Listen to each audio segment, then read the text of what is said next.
Plusieurs marques d'eau sur le marché public, ce qui suscite beaucoup de questionnements. Pour en savoir plus, le réseau national des consommateurs du Faso a mené une enquête terrain dans la région du centre. Et face à la presse ce 16 juin, il a délivré les résultats de l'enquête. Sur les 28 marques d'eau, choisis un échantillon de 14 sur les 28 qui, selon le laboratoire national, font l'objet du contrôle régulier.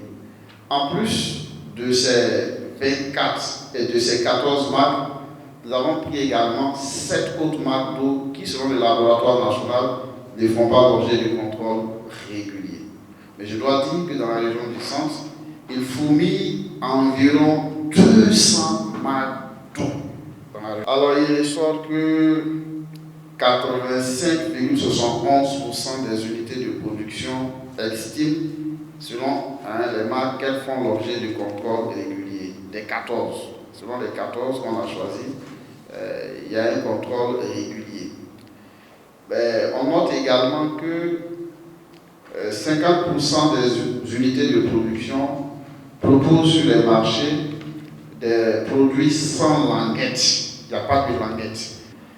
Alors, il ressort également que les unités, vous le constatez avec nous, certaines unités de production sont entourées par des parcelles à usage d'habitation. On constate malheureusement que avec les latrines traditionnelles, les fosses septiques et les ordures, le processus de production de ces eaux-là peut être entaché. Il y a des possibilités d'infection. Il ressort que certains acteurs du laboratoire national de santé publique sont de mèche avec les unités de production. Il nous revient également de constater que les unités de production fonctionnent au mépris des règles, avec la complicité de certains acteurs du contrôle. Ils foisonnent des marques qui évoluent malheureusement dans la clandestinité et échappent au fixe.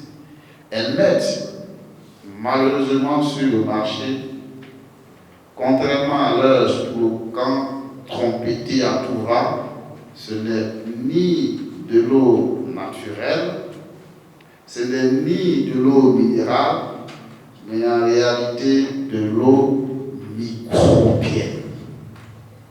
C'est de l'eau microbienne. Suite à cette enquête, le réseau national des consommateurs du Faso fait des recommandations.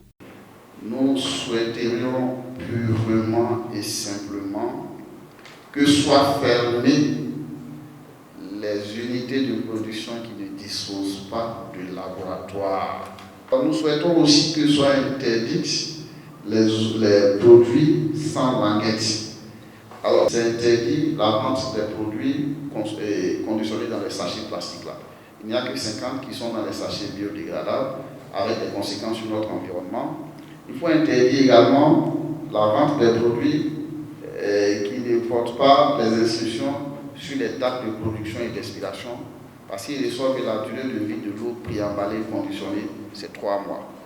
Après analyse, il ressort que seulement 2 marques d'eau produites dans la région du centre, outre l'AFI, respectent les conditions prescrites et méritent d'être vendues, Yilma et Eau Sahel. Le RENCOF souhaite que le gouvernement accompagne les différentes unités de production afin de préserver la santé des populations.